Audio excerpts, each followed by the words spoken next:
Hello friends, बहुत बहुत स्वागत है आपका mysurgery.com के इस चैनल पे। और मैं हूं आपका दोस्त इंस्ट्रक्टर सौरभ शुक्ला। और आज हमारे साथ गेस्ट हैं Hitesh Chaudhary sir. Welcome Hitesh sir. Thank you sir, thank you so much my sir जी पे बुलाने के लिए। और फटाफट ही आ गया मैं वैसे। सर, बहुत दिनों से मैं सोच रहा था कि एक ऐसी पॉडकास्ट करना चाहिए। बहुत सारे बच्चे ऐसे हो चुके हैं हमारे कॉमन, जब से आप हिंदी चैनल पे आए। आपको याद है कि एक समय मैंने आपसे बोला था, जब आपका हिंदी चैनल नहीं था, मैंने आपसे कहा था कि हिंदी चैनल आप स्टार्ट कर दो। उस समय आपका इंग्लिश चैनल अच्छा पेस पे चल रहा था, लेकिन यस, आई मैंने थिंक आपसे मैं कहा था। बहुत पुरानी बात है, कोविड से भी बहुत पुरानी बात है। राइट। तब आपने कहा था कि अरे सर करो तो एक बार करके ट्राई तो करो। मैं कहा सर हो ही नहीं पाएगा मुझसे। और अब देखिए, अब आपका क्या कहना है? चलो ठीक है, अब तो आपके इतने सारे हो गए हैं व्यूअर्स, सब्सक्राइबर्स, तो अब क्या कहना है आपका? सर मज़ा तो मेरे को हिंदी में ही आ रहा है क्योंकि ठीक है, इंग्लिश इज़ ऑल्सो गुड। क्योंकि वो मतलब टेक पढ़ाने का मज़ा मुझे इंग्लिश में आता है, नो डाउट। बट हिंदी में जो एक वाइब है ना, और जो एक कनेक्शन है, वो कहीं और नहीं मिल रहा है। ये बात तो सही है सर। और हिंदी वाला जो बेल्ट है ना, हमें पहले ऐसा लगता था कि हिंदी वाला बेल्ट उतना नहीं होगा, उतना ज़्यादा पेइंग कैपेसिटी भी नहीं होगी, उतना ज़्यादा इंटरेस्टेड भी नहीं होगा। लेकिन जब करके देखा तो ऐसा पता चला, केवल नॉर्थ इंडिया ही नहीं, इंडिया के बाहर भी बहुत सारे लोग हैं जो यस। हिंदी में कंटेंट कंज्यूम करना चाहते हैं। कनाडा, यूएस के अंदर इतने सारे लोग मेरे कोर्सेज में एनरोल होते हैं, वीडियोस में आते हैं। तो नो डाउट हिंदी का है। और सबसे अच्छी बात मुझे ये लगती है कि मुझे जो लगता था ना कि यार हिंदी के अंदर लोग नहीं पढ़ना चाहेंगे या फिर सब डॉक्यूमेंट्स वगैरह तो इंग्लिश में होता है, तो वहाँ मैं गलत था। हिंदी में लोग पढ़ना चाहते हैं और देखना भी चाहते हैं। और सबसे अच्छी बात थी, मार्केट एम्प्टी था और अभी भी एम्प्टी है टू बी ऑनेस्ट। क्योंकि यहाँ पे जो कंटेंट स्पेस है ना, वो बहुत ही लिमिटेड है हिंदी के अंदर। कि थोड़ा-सा डीएसए का है, वो भी ज़्यादा नहीं है, बहुत थोड़ा-सा मार्केट है कि 3-4 प्लेयर्स हैं जो डीएसए के अंदर कंटेंट पे काम कर रहे हैं। फाउंडेशन पे मुझे लगता नहीं कोई भी है आपके अलावा, जो फाउंडेशन पे काम कर रहा है। और मैं तो कम ही रहता हूँ फाउंडेशन पे टू बी ऑनेस्ट। मैं थोड़ा हाई एंड पे रहना पसंद करता हूँ। तो हाँ, वहाँ पे तो कोई भी नहीं है, ऑलमोस्ट एम्प्टी स्पेस है। सर, मैंने जब आपका पहली बार चैनल देखा था, कंटेंट कंज्यूम किया था, तो उस समय तो हमारी बात भी नहीं हुई थी। तो मैं सबसे ज़्यादा इम्प्रेस हुआ था आपके बोलने के तरीके से। और जो प्रेजेंटेशन था आपका, वो बहुत ही ऐसा ऐसा नहीं था कि आप कोई प्रॉप्स यूज़ कर रहे हो, आप सिर्फ बोल रहे हो। और मुझे इतना मज़ा आया। क्या बोल रहे हो उससे मुझे मतलब ही नहीं, जो बोल रहे हो इतना स्मूथ, इतना बढ़िया। और स्पेशली इंग्लिश में इतनी अथॉरिटी के साथ बोलने वाले बहुत कम यूट्यूबर्स मुझे मिले। और अमेजिंग। और फिर मुझे पता चला कि आप हिंदी में भी उतना ही अच्छा बोलते हो। Thank you sir. तो सर, मैं आज सोचता हूँ कि आज हम लोग अपने व्यूअर्स के साथ कुछ ऐसी बातें करते हैं जो अदरवाइज नहीं होती है। तो पहले तो मैं आपसे एक चीज़ पूछना चाह रहा हूँ कि लाइफ में इस मुकाम पे चल क्या रहा है आपके? मतलब आपकी लाइफ में अगर मैं अभी के सोचूं कि क्या प्रायोरिटी पे एक चीज़ है आपके दिमाग में कि यार मुझे ये करना है, ये अभी होता है ना, हमेशा एक चीज़ नहीं रहती। पर इस मोमेंट पे आपके दिमाग में क्या एक प्रायोरिटी पे चीज़ चल रही है? तो देखिए, मैंने तो अब बहुत ही जल्दी, मतलब लास्ट ईयर भी मैंने आपको बताया था कि मैं ये फिगर आउट कर चुका हूँ कि अब क्या नहीं करना है। क्या हम्म। करना है वो हम on the go figure out कर लेंगे, बट क्या नहीं करना है वो मैं फिगर आउट कर चुका हूँ। और दूसरा, अभी के लिए मेरी प्रायोरिटी बस 2 ही है, वर्क और वर्कआउट। इसके अलावा हम्म। मैंने देख लिया सब फालतू बातें हैं, इधर-उधर कुछ ना कुछ चलता ही रहता है। वो वर्क चेंज होता रहता है, कभी किसी टेक्नोलॉजी में होता रहता है, कभी कुछ प्रोडक्ट बिल्ड कर रहे होते हैं। कुछ चलता है, कुछ फेल हो जाता है। जैसे अभी कोडिंग हीरो चल रहा है जहाँ पे मैं स्कॉलरशिप बाँट रहा हूँ। अब हम्म। मुझे नहीं पता कितने दिन चलेगा, ये नहीं चलेगा तो कुछ और चलाएँगे। बट हम्म। बात ये है कि वर्क और वर्कआउट यही है बस, इसके अलावा फालतू बातें हैं सब। राइट।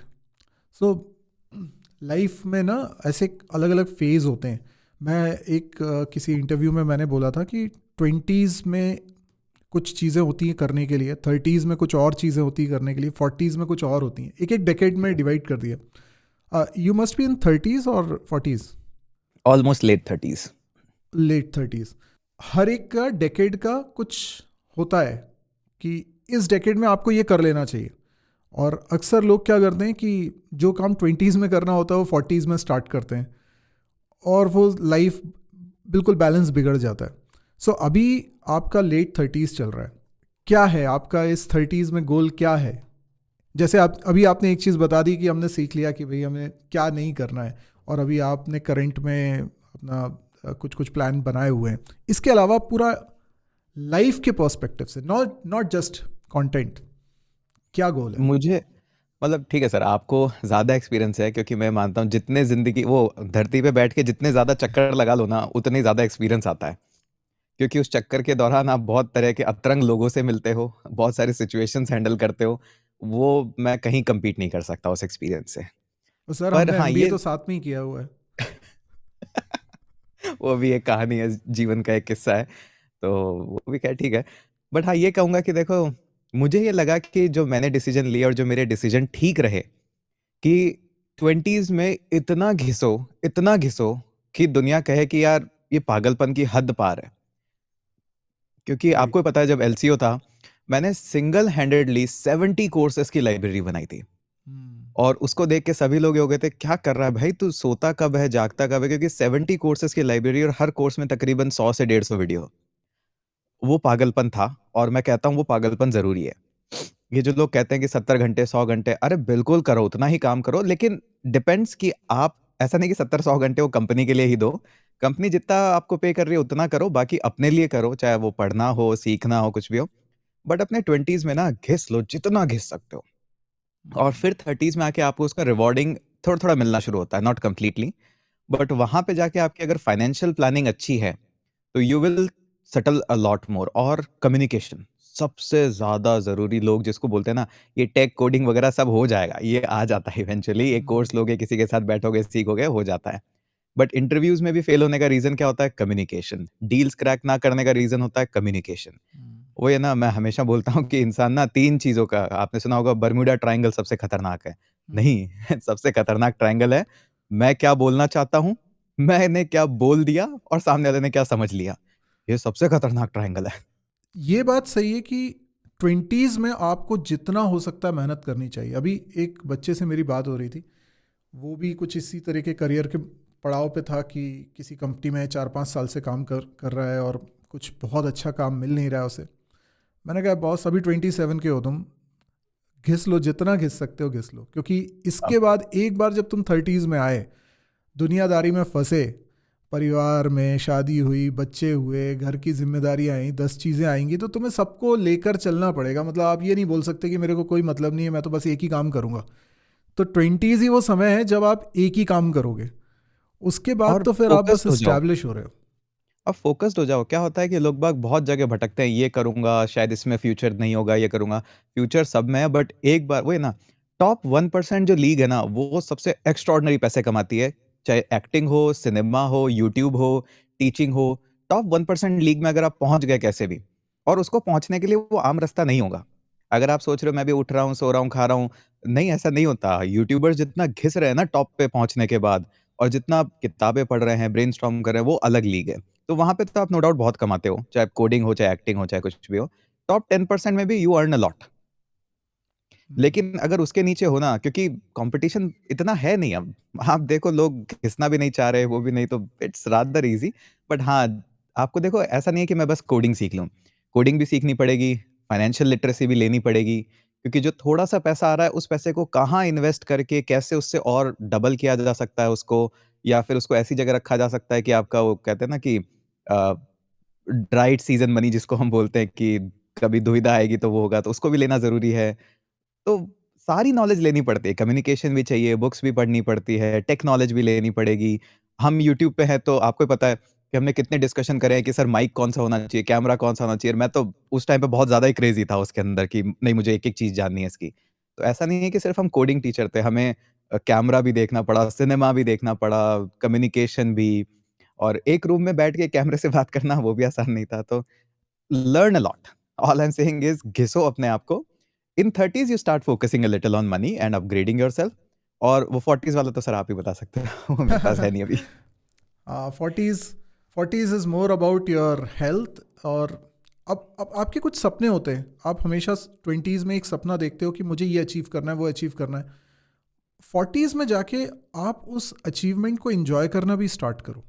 आप बस दौड़ी दौड़ रहे हो और मंजिल को पा लेते हो और उसके बाद आगे अगली मंजिल पे दौड़ने लगते हो, लेकिन आपने कभी रुक के उस चीज़ को एंजॉय नहीं किया।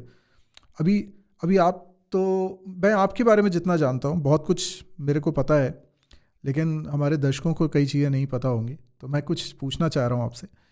लाइक आपके एजुकेशन के बारे में, बिकॉज लोग आपसे इम्प्रेस हैं आपके बोलने के तरीके से, आपके इंग्लिश से, आपके हिंदी से, आ, और साथ में जो आपने लाइफ में अचीव किया।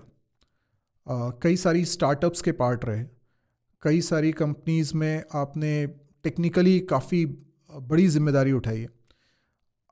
ये सब करने में आपकी जो इनिशियल स्कूल लर्निंग थी, कॉलेज की लर्निंग थी, उसका क्या रोल रहा और क्या आपने एजुकेशन में किया, थोड़ा सा लोगों को बताइए। मेरी तो sir education as as such कोई फैंसी एजुकेशन नहीं थी। मैं स्टेट बोर्ड से आता हूँ, राजस्थान बोर्ड से, जहाँ पे आप हिंदी भी पढ़ते हो, संस्कृत भी पढ़ते हो। इंग्लिश की किताबें कई बार टाइम पे छपती ही नहीं थी उस टाइम पे, तो आपको हिंदी किताबों से ही पढ़ना पड़ता है। तो एज सच कोई मैं कोई हाई फाई बैकग्राउंड से नहीं हूँ। और कॉलेज भी, हालांकि मेरी AIEEE रैंक काफ़ी अच्छी थी। मेरे पापा को अभी भी याद है एग्जैक्ट रैंक। बट उस रैंक के साथ प्रॉब्लम ये थी कि आपको राजस्थान के बाहर का कॉलेज लेना पड़ेगा। हम्म। और डैड ने बोल दिया था कि यार देखो इतना फाइनेंशियल नहीं है हमारे पास में, और हमारे पास ऑलमोस्ट ज़ीरो था। तो डैड ने कहा देखो यहाँ पे जो कॉलेज सस्ता मिले, अच्छा मिले, वही कर लो। मैंने कहा यार कॉलेज तो कॉलेज होता है, क्या ही फ़र्क पड़ता है। तो हमने एक कॉलेज देखा, उसने मुझे काफ़ी स्कॉलरशिप दे दी। उन्होंने कहा, मैं कहा स्कॉलरशिप वगैरह क्या, बोले फ्री में पढ़ाएंगे। मैं कहा, बस तुम ही बेस्ट हो। तो उन्होंने मुझे फ्री में पढ़ाया, फर्स्ट ईयर सेकंड ईयर भी ऑलमोस्ट तकरीबन फ्री ही पढ़ाया उन्होंने मेरे को। और घर से जाते थे बस बाइक लेके और आ जाते थे। तो यही इंजीनियरिंग थी। उन्होंने कहा जो ब्रांच लेनी है ले लो, क्योंकि AIEEE रैंक अच्छी थी। तो मैंने सर से पूछा कि सर यार कौन सी बढ़िया होती है, ब्रांच व्रांच ये सब होता क्या है? बोले कि देखो अगर 11th की फिजिक्स वगैरह अच्छी लगती है तो मैकेनिकल ले लो, और 12th की फिजिक्स वगैरह अच्छी लगती है तो इलेक्ट्रॉनिक्स ले लो। मैंने कहा ठीक है, तो फिर इलेक्ट्रॉनिक्स ही ले लेते हैं, 11th में तो क्या समझ में आता है किसी को भी। तो हमने इलेक्ट्रॉनिक्स ले ली।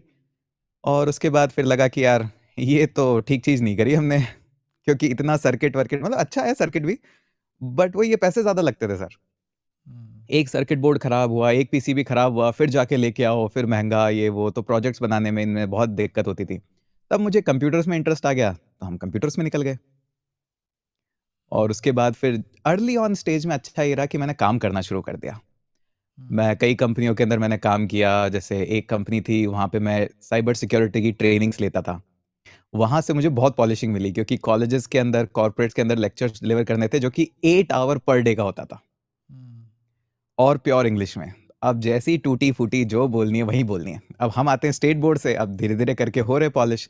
बट हाँ, उस दौरान मैंने बहुत किताबें पढ़ी कि यार कैसे कम्युनिकेशन को और एनहांस किया जाए, स्टोरी टेलिंग क्या होती है। हर एक टॉपिक को आप स्टोरी टेलिंग के तरीके से पढ़ा सकते हो। जो अच्छे ऑथर्स हैं वो किस तरह से बुक्स लिख रहे हैं, क्योंकि स्टोरी उनके पास भी वही है कि एक हीरो है, एक विलेन है, उसको बचा रहा है, मार रहा है, ब इतनी होती है स्टोरी। बट सबके कहने का तरीका, उसको प्रेज़ेंट करने का तरीका, उसके अंदर वाइब्रेशंस कैसे डालते हैं वो लोग, वो फ़ील कैसे डालते हैं, वो मैंने बहुत पढ़ी, और उसने मुझे बहुत हेल्प करा। फिर उसके बाद मेरे एक दोस्त ने, उस टाइम पे रिमोट जॉब वर्ड नहीं होता था, तो एक दोस्त ने मेरे को यूएस के एक न्यूयॉर्क के स्टार्टअप में वहाँ पे मेरे को काम दिलवाया था, और मैं जस्ट माइग्रेट कर रहा था पर्ल लैंग्वेज से पाइथन लैंग्वेज में। वहाँ उनका पाइथन का ही काम था, तो मैंने कहा चलो यार सीख ही लेंगे कुछ, नहीं सीख पाए तो कोई बात नहीं, यहाँ पे थोड़ी आ रहा है कोई डाँटने। तो वहाँ से फिर मैंने काम स्टार्ट करा। फिर उसके बाद मैंने यूएस के कुछ कॉलेजेस में लेक्चर सी, काफ़ी पढ़ाई मैंने। हम्म। और वहाँ से मुझे बहुत डाँट सुनने को मिली कि अगर आपको चाहिए तो इंग्लिश इम्प्रूव करनी पड़ेगी, आपका एक्सेंट बहुत हेवी है। फिर मैंने एक्सेंट्स के बारे में पढ़ना शुरू करा कि हम एक छोटा-छोटा वर्ड है ना, हमें लगता है कि हम इंडियन इंग्लिश में बोल रहे हैं, जबकि हम इंडियन इंग्लिश में नहीं बोलते हैं।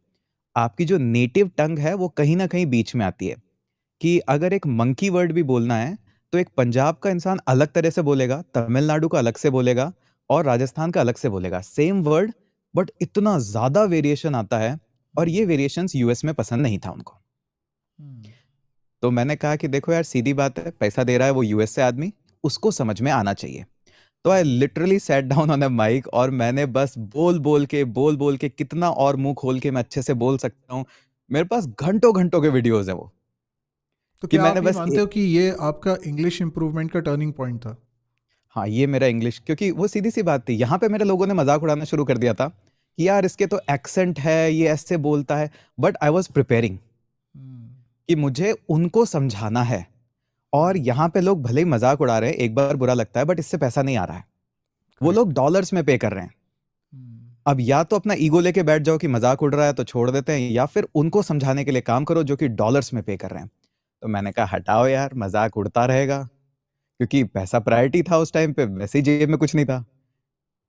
ये तो इतनी मैंने मुश्किल से देखा तो है पापा ने सर कि अगर किसी ने अपने स्कूल कॉलेज के टाइम से पैसा कमाने के लिए कुछ भी जद्दोजहद करी है, कुछ भी, वो कुछ भी काम कर रहा है, वो लाइफ में एक अच्छी पोजीशन पे पहुंच जाता है, चाहे उसने एकेडमिक्स में झंडे गाड़े हों या नहीं गाड़े हों, उससे कोई फर्क नहीं पड़ता। तो फिर हमने वहाँ से सीखना शुरू करा और जितनी इंग्लिश इम्प्रूव हो सकती थी ना, मैंने बहुत सारे लोगों को रैंडमली वो वीडियोस भेजे, मतलब नोन ही थे, रैंडम ऐसे नहीं थे, बट हाँ, कि मैंने ये वाला पैराग्राफ पढ़ा है, ये वाला पैराग्राफ इस तरह से पढ़ा है, फिर उन्होंने मुझे ठीक से बोलना सिखाया। जैसे रूट और राउट दो डिफरेंस होते हैं, बिगिनर और बिगनर, छोटे-छोटे वर्ड्स जो उन्होंने मुझे ठीक करे, उनको मैंने वापस से और प्रैक्टिस करी, तो छोटी-छोटी चीज़ों ने इम्पैक्ट बनाया और उन्होंने मेरी इंग्लिश को बड़ा ही पॉलिश करा। अब इतना घिस ही रहा था अपने आप को, तो मैंने कहा यार कोई तो किताब उठानी है पढ़ने के लिए। तो मैं किताबें उठाता गया, पढ़ता गया, किताबें उठाता गया, पढ़ता गया। वहाँ से जो मिल गया ठीक है। तो वहाँ से मुझे लगा कि कम्युनिकेशन पे काम करना मेरी लाइफ़ का सबसे अच्छा टर्निंग पॉइंट था। जहाँ की मैंने बहुत सारे रिसर्च वर्क्स भी पढ़े, कम्युनिकेशन और कैसे, मतलब आपको पता है जब एक टाइम पे मैं कैमरा और माइक के अंदर जितना गया था, उतना ही मैं कम्युनिकेशन के अंदर डीप गया था। आपने अपनी लाइफ को फेजेस में जिया है, मतलब एक समय था जब आपने इंग्लिश के लिए काम किया जो कि दिखता है, फिर एक समय आपने गैजेट्स पे बहुत धुन सवार हुई कि मुझे अच्छे बेस्ट गैजेट्स से काम करना है, और ऐसे ही एक आपको धुन सवार हुई थी ट्रैवल करने की। ये कब से लगी? यस, ट्रैवल ट्रैवल की वही है ना सर, इच्छा तो बचपन से ही थी, गरीबी ने रोक रखा था। हाँ, देखने सही का है। मन तो था ही। मेरे को जब से शुरू से बचपन से वो मैप्स आते हैं ना कि वर्ल्ड मैप की ये जगह वहाँ है, ये जगह वहाँ है। तो मेरे को ये लगता था यार ये जगह एक बार तो पास से सामने से देखनी चाहिए, दुनिया इतनी खूबसूरत है। मौका मिला नहीं क्योंकि 12th तक तो मैंने शायद ढंग से राजस्थान भी नहीं घूमा था। हम्म, फाइनेंशियल अफोर्ड ही नहीं कर सकते थे इतना। बट फिर जब खुद ने सँभाली कमान कि यार अब करना है, तो एक पोर्शन हमेशा से सेपरेट डेडिकेटली आज तक भी रखता हूँ कि ये तो ट्रैवल एक्सपेंसेस हैं। हम्म, कंपनी भी तो देती है ट्रैवल अलाउंस, तो ये मेरा पर्सनल ट्रैवल अलाउंस है। और हम्म, घूमेंगे तो अभी करंट काउंट है 43 देश।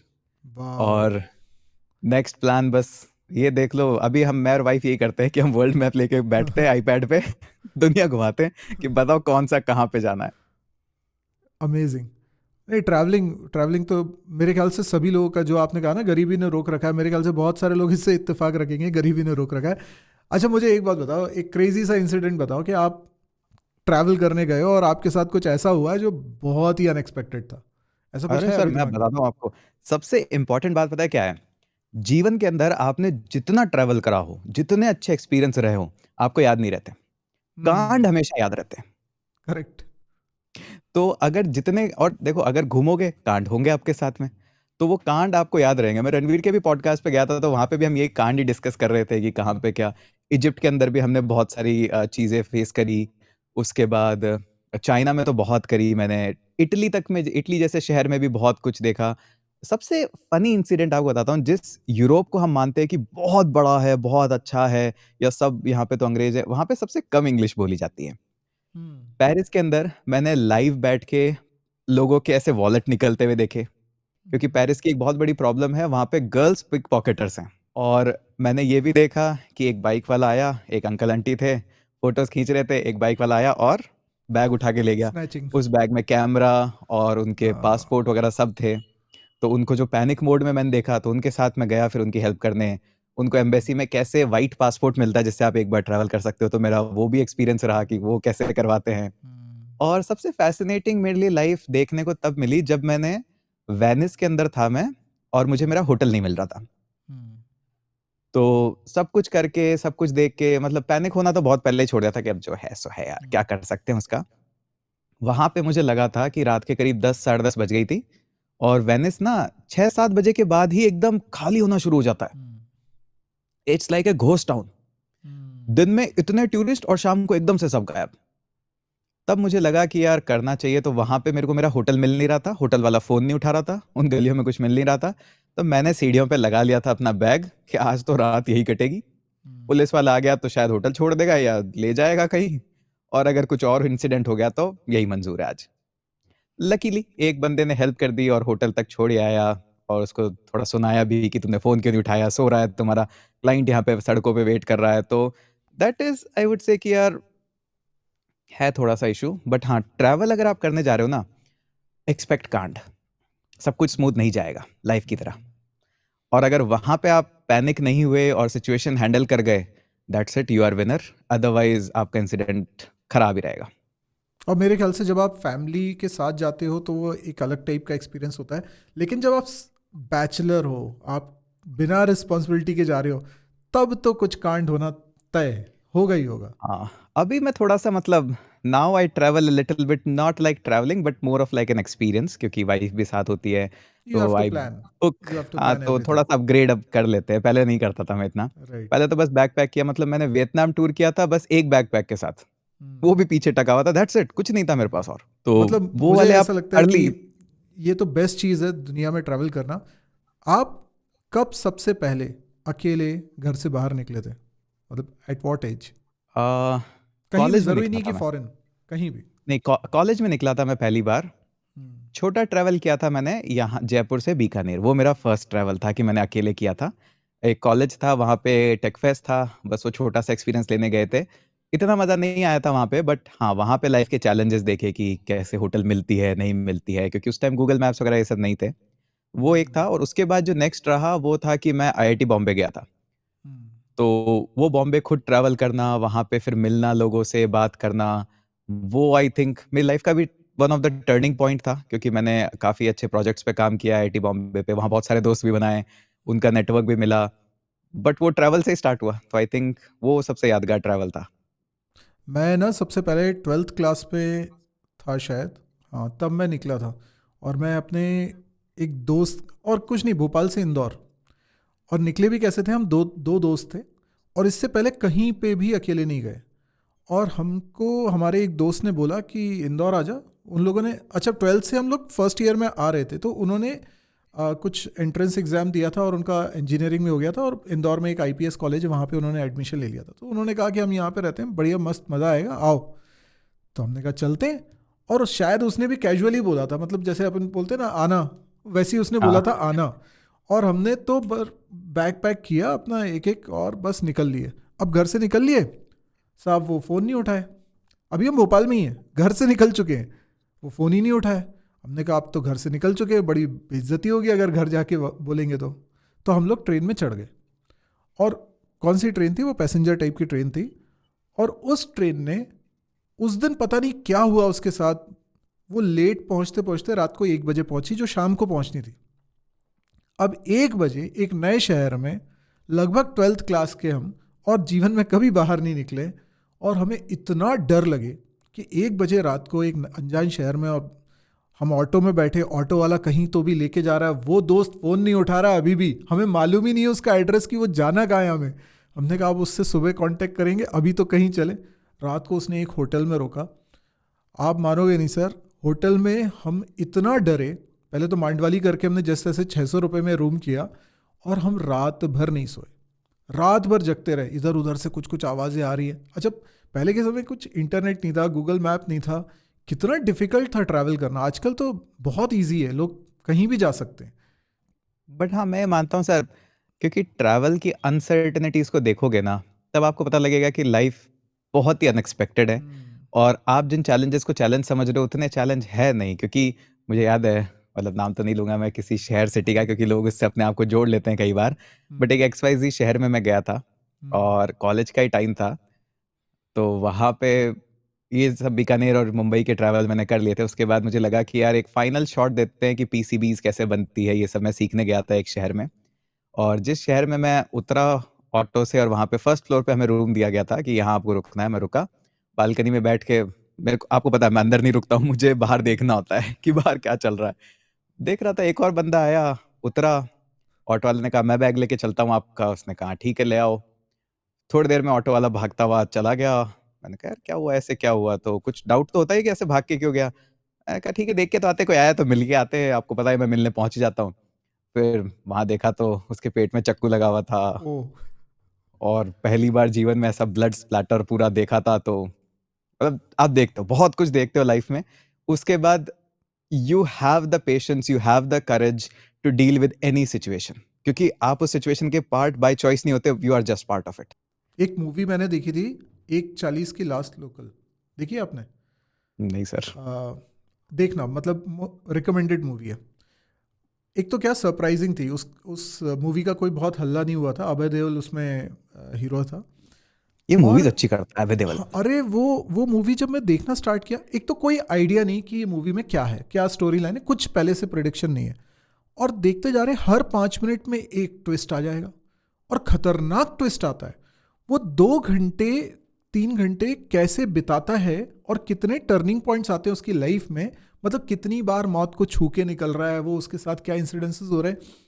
मतलब मैं ये सेंस कर पा रहा था कि travel is like that only, even life is that only, uncertainty से भरी हुई। और लोग प्लानिंग कर रहे हैं, लोग प्लानिंग कर रहे हैं कि भाई मेरा करियर ठीक बनेगा कि नहीं, जॉब लगेगी कि नहीं लगेगी।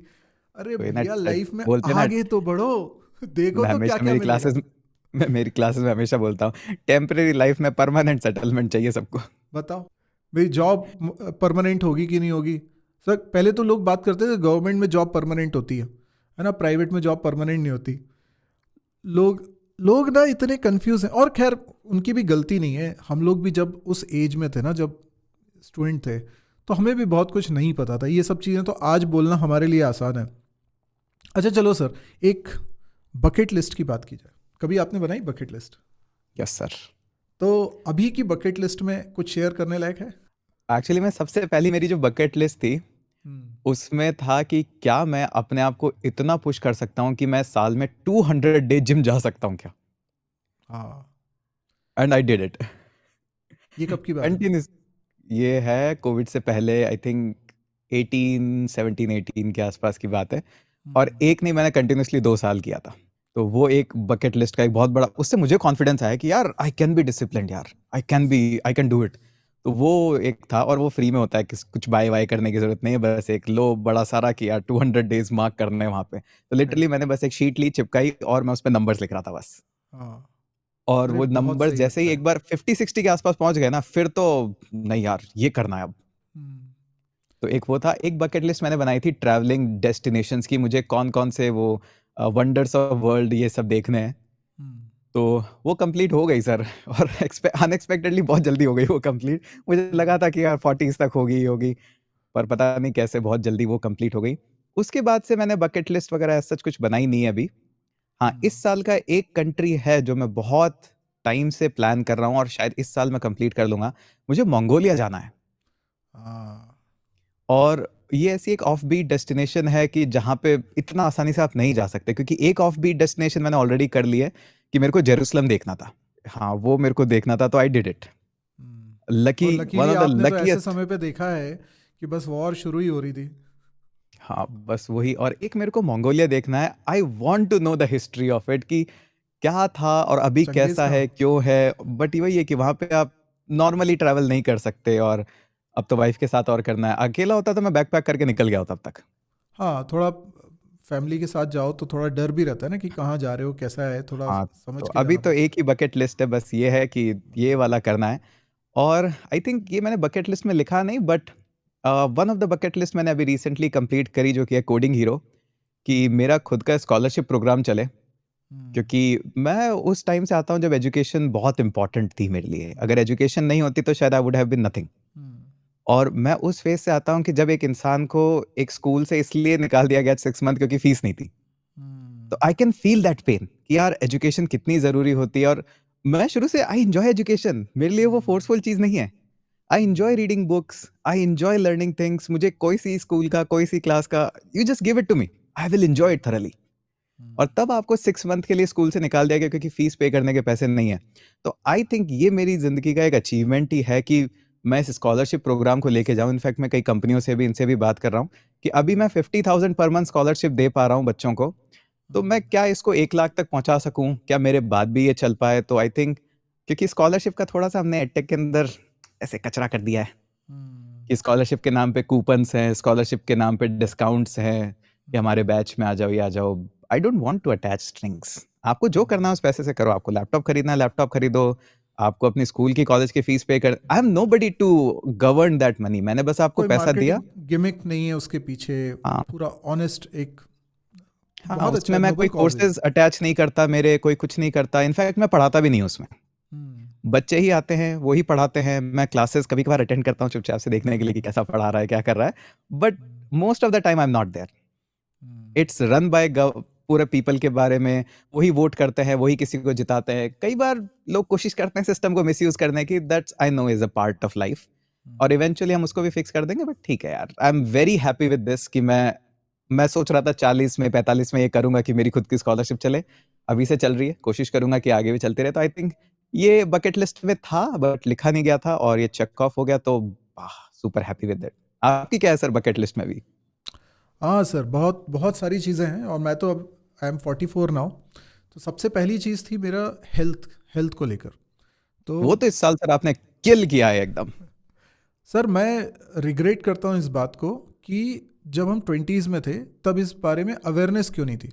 ऐसा नहीं था कि हमने कुछ भी नहीं करा है, कभी कभी जिम भी गए हैं, कभी कोई स्पोर्ट भी खेला है, वो बिट्स एंड पीसेस में होता रहा है लाइफ में।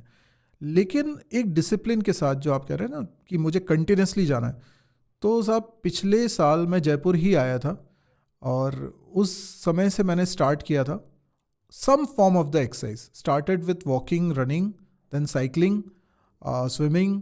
उसके बाद फिर मैं कहीं वेकेशन पे भी जाता था तो मुझे रनिंग करनी होती थी। और मेरा हमेशा से एक उसूल रहा है कि अगर आप कुछ कर रहे हो तो उसे लोगों को बताओ, इतना ज़्यादा बताओ कि आप पे एक प्रेशर बिल्ड हो जाए कि अब तुम पीछे नहीं हट सकते। कई बार लोग क्या करते हैं, फेलियर की तैयारी करते हैं कि किसी को बताना नहीं, नहीं तो फेल हो गए तो लोग क्या कहेंगे। मैं कहता हूँ यही तो करना है, सबको बताना है, ताकि ये डर भी रहना चाहिए कि फेल हो गए तो क्या होगा, तो फेल होना ही नहीं है। तो सर अभी साल भर से थोड़ा ऊपर हो गया है और लगातार कर पा रहा हूँ, और मैं चाहता हूँ कि इसको थोड़ा नेक्स्ट लेवल पे लेके जाऊँ। इट्स नॉट कि मुझे कुछ बहुत बड़ी चीज़ अचीव करनी, but health point of view से एक रोल मॉडल की तरह दिखना चाहिए। हम लोग सोशल मीडिया पे हैं, हम लोग यूट्यूब पे हैं, इन्फ्लुएंसर का रोल प्ले कर रहे हैं।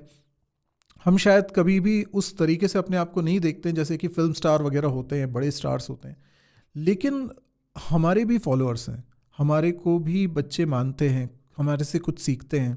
जैसे मैं आपकी इंग्लिश से और आपके बोलने के तरीके से इम्प्रेस हूँ, ऐसे ही स्टूडेंट्स भी बहुत सारी बातों को लेके इम्प्रेस होते हैं। तो मुझे लगता है ये हमारी एक मॉरल रिस्पॉन्सिबिलिटी भी है कि हम अपनी लाइफ के साथ कुछ अच्छा कर रहे हैं, उससे भी लोगों को इन्फ्लुएंस करके कुछ आगे बढ़े। तो हेल्थ को लेकर मुझे लगता है। दूसरा ट्रैवल, जो आप बोलते हो ना, ट्रैवल तो मुझे भी करना है सर, बहुत बहुत जगह करना है। पर मेरी ट्रैवलिंग की जर्नी स्टार्ट हुई है फैमिली के साथ। मतलब मैं जब ट्रैवल करना स्टार्ट कर पाया तो मुझे फिर सोचना पड़ता है कि बच्चों, अभी मैं बाली भी गया था, तो मतलब मैक्सिमम मुझे यही देखना था कि बच्चे खुश हैं कि नहीं। तो अभी मैंने लास्ट ईयर से एक चालू किया है, फ्रेंड्स के साथ भी जाना, और ये मैं आपको भी रिकमेंड करूँगा, क्योंकि अब आप उस फेज़ में आ गए हो कि फैमिली के साथ जाने लगे हो। लेकिन आप फ्रेंड्स के साथ एक ट्रिप बनाओ। मैं एक करता होती हूँ है सर अभी भी।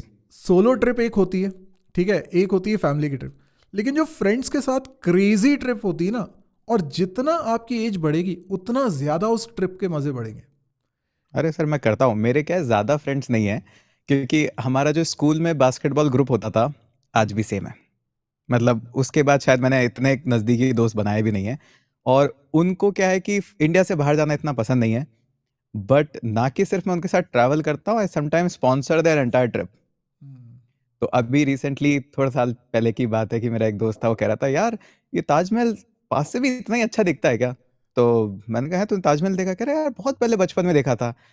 15 मिनट्स के अंदर सर मैं उसको बैठा के ताजमहल दिखाने ले गया, अरे वाह। जयपुर से आगरा। हाँ। मैं कहा, तेरे को दिखा के ही लाऊंगा मैं। और जब आपको पता है बैंगलोर था, तब भी मेरा एक दोस्त था, उसने बैंगलोर स्कूल टाइम में देखा था, उसके बाद नहीं देखा था। तो I literally sponsored his flight, stay, everything. मैंने कहा ये ले, मैंने भेज दिया तेरे को सारा सब कुछ, आ रहा है तो ठीक है, नहीं तो खराब होएगी सब। नाइस। तो आना ही पड़ा, तो आए 3-4 सारे के सारे दोस्त। तो अब उस फेज में पहुंच गए कि हाँ एंजॉय कर सकते हैं। तो मैं अभी भी करता हूँ दोस्तों के साथ, जो मजा आता है ना, वो कहते हैं ना, देखो कई बार हायर आईक्यू की बातें अच्छी होती है, लेकिन दोस्तों के साथ जो लोअर आईक्यू वाली बातें होती है ना, एग्जैक्टली, वो बहुत जरूरी है लाइफ में। एग्जैक्टली। उनका कोई सर पैर नहीं है, कोई उनका डायरेक्शन नहीं है, होंगे तुम यूट्यूबर, ऐसी तैसी कराए तुम्हारा यूट्यूब। एक मेरा फ्रेंड है, उसकी बहुत बड़ी फैक्ट्री होगी, तेरी फैक्ट्री।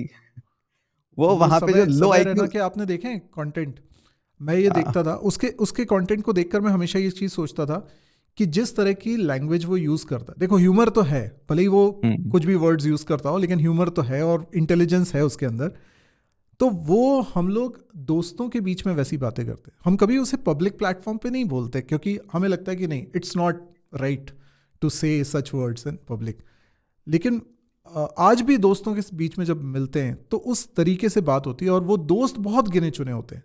उन यस, दोस्तों के और साथ कहीं पर भी आई जाओ। थिंक ये ठीक भी है, क्योंकि हम्म, देखो, एक आईपीएस ऑफिसर भी होता है, एक आईएएस ऑफिसर भी होता है, वो भी अपने दोस्तों के साथ वो सारे वर्ड्स यूज़ करता है जो नहीं करने चाहिए। वो राइट। वैसे ही अपनी कलीग्स के साथ या प्रधानमंत्री के साथ वैसा यूज़ नहीं कर नहीं सकता है। कर तो सकता। एक पद की एक गरिमा होती है, राइट। एक प्लेटफ़ॉर्म की गरिमा होती है, उसको भी मेंटेन रखो, राइट। और अपने दोस्तों के साथ जो आपका फ्लिप आना चाहिए, वो भी मेंटेन रखो। सही बात है। अच्छा, मैं आपसे कुछ दो वर्ड दूंगा, उसमें से आपको एक चीज़ चूज़ करनी है ना, जो लाइफ में आपको बिल्कुल। ज़्यादा वैल्यूएबल लगती है। बाइक और car? Bike, Activa. Activa. Great. Live batches और रिकॉर्डेड बैचेस? लाइव।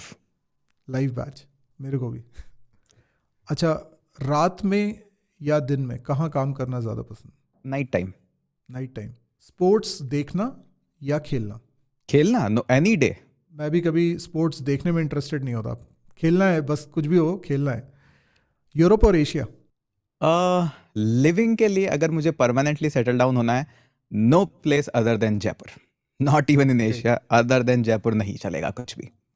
और घूमने के लिए तो पूरी वर्ल्ड ने डिटरमाइन कर लिया है कि देखो, घूमने के लिए यूरोप ही बेस्ट है। अमेरिकन्स को भी समझ में आ गया है, इसलिए वो भी समर्स में यूरोप ही आते हैं।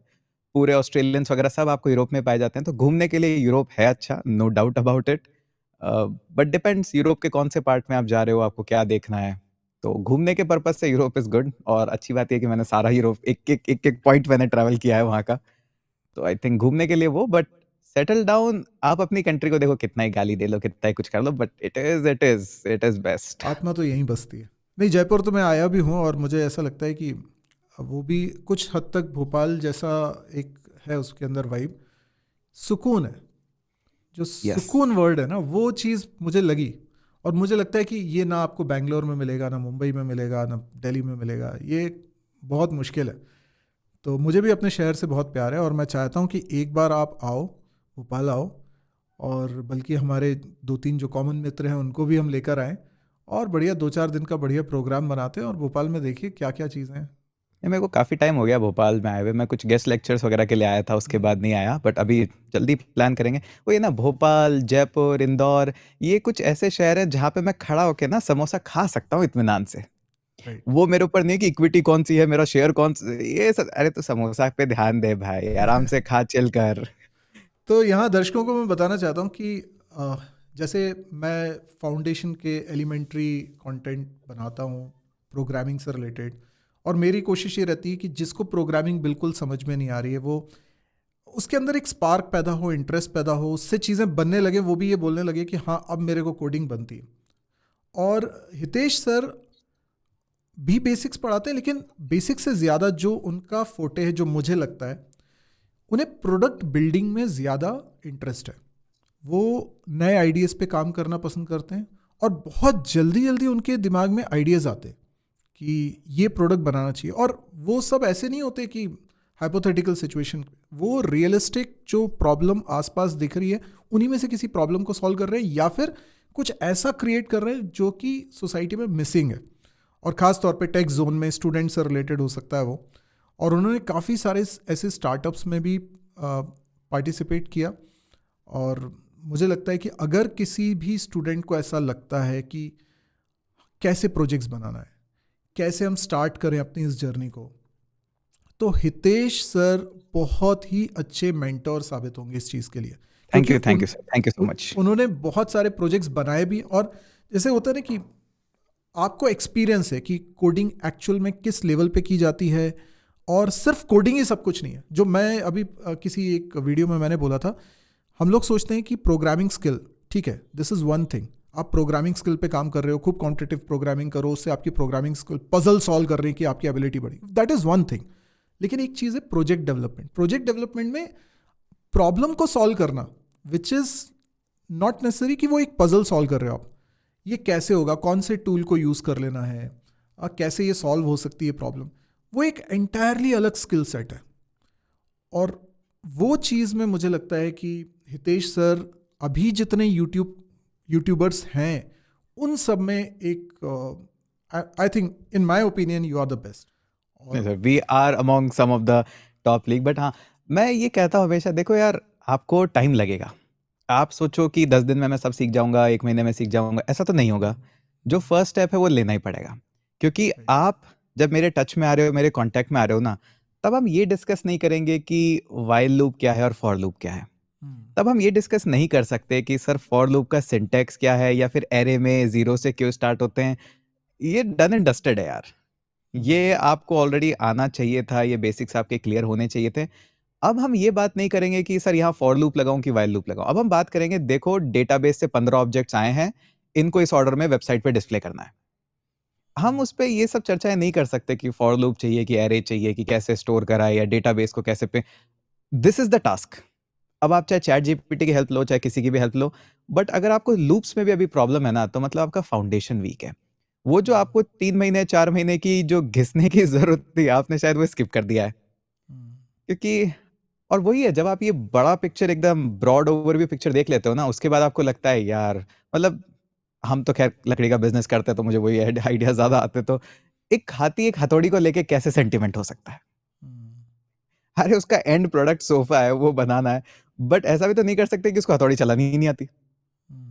तो वो चाहिए यार, वो चाहिए, वो फाउंडेशन चाहिए, उसको खत्म करो जितना जल्दी हो सके, उतना खत्म कर दो, क्योंकि वो लाइफ में एक ही बार करोगे।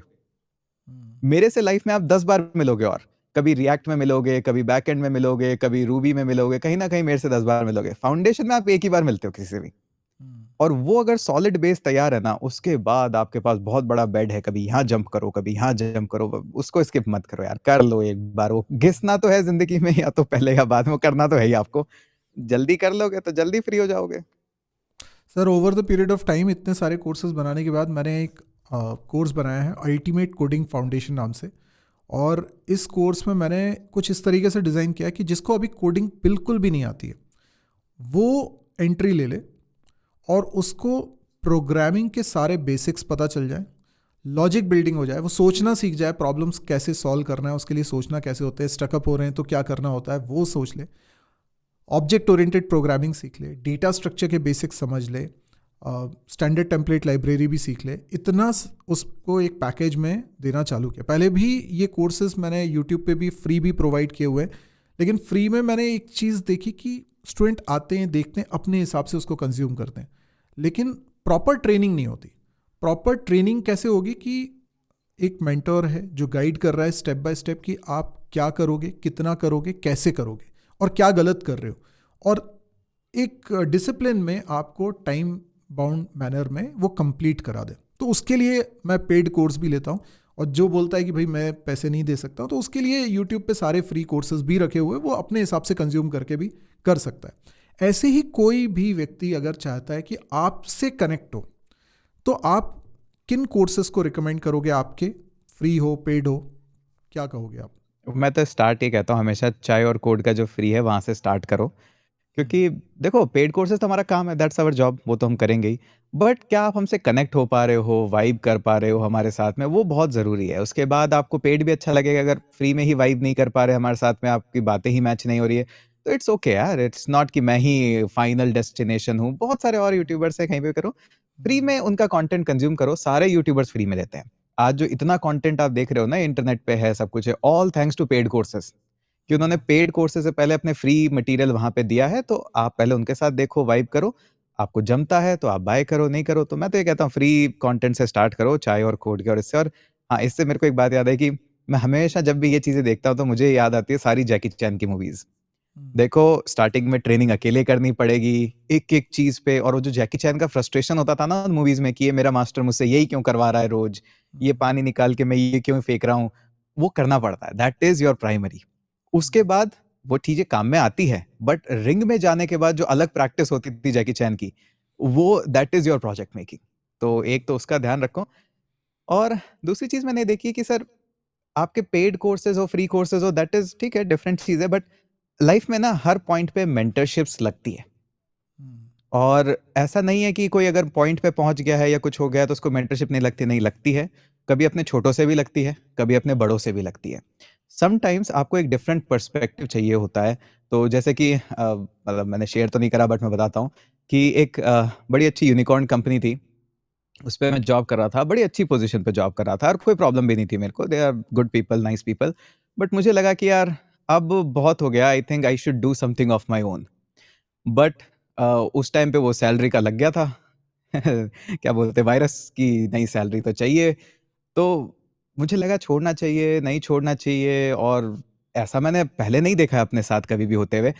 मतलब डे 1 पे जब मेरी भी, जैसे ही मैं किसी भी कंपनी में काम करता हूँ फुल टाइम वगैरह, तो first thing that I do is draft my resignation. वो ड्राफ्ट में रहता है कि या तो खुद सेंड कर लेना या मैं कर दूँगा। बट वहाँ पे मैं थोड़ा झिझका, क्योंकि सैलरी बहुत हाई थी और स्टार्टअप में अपना दे चुका था, तो करना चाहिए। नहीं तो मैंने माही सर जी को फ़ोन किया था कि सर 15 मिनट दो ना।